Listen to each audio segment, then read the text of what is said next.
coming in, you go back up, and I start flying my night pattern, and it's low overcast, it's raining, there's no moon. And so you take off, and immediately I'm in the clouds, and you're flying in clouds, and I have vertigo. When you can see everything around you, your vision really helps you stabilize everything. And then, but when you don't have that, your ear canals tell you what's level. And so if you roll an airplane, you start a roll like that, the ears, and you have no other senses, the ears will center you in that roll, and you'll think you're either not in a roll, you think you're flying level, but you're actually in a roll. So I'm flying in the pattern, and I have vertigo, and I know it. So what you do is, as you drop out and you call the ball, you say, paddles 204, ball, vertigo. And they say, Roger, vertigo. And so you fly the pattern. When the wind comes around the tower of an aircraft carrier, it comes together and swirls and drops off the back of the carrier.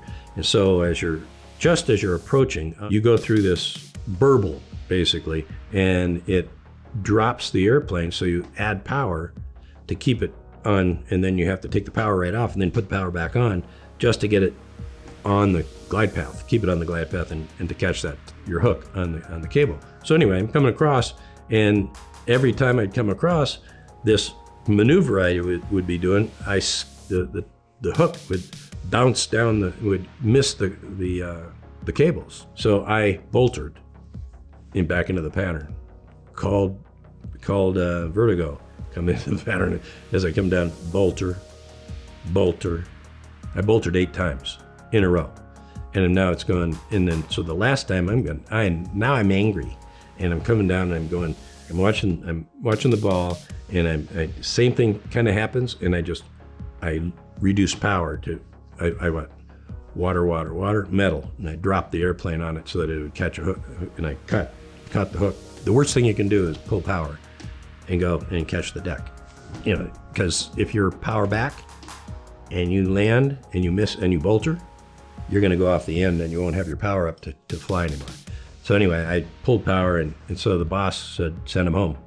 So they sent me back to the beach, and it landed at the beach. Now it's about 11:30 at night, and I am exhausted.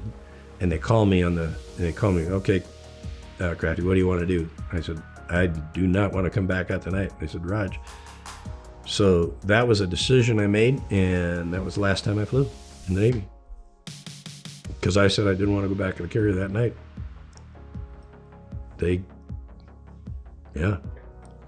So they grounded you, or? They didn't. Yeah, I grounded myself, basically, I guess. So. Do you want to go back to the carrier on that night? Yeah. So is that all right? You're done. Yep. So that was the West Coast, and then we get to the East. And when I get to the Saratoga, talking to these A4 pilots, they said, "Are you kidding me?" He said, "We would have." Yeah, we'd have told you. Yeah, go to bed. Come on back out tomorrow. But not it was just a total different mindset from East Coast to West Coast.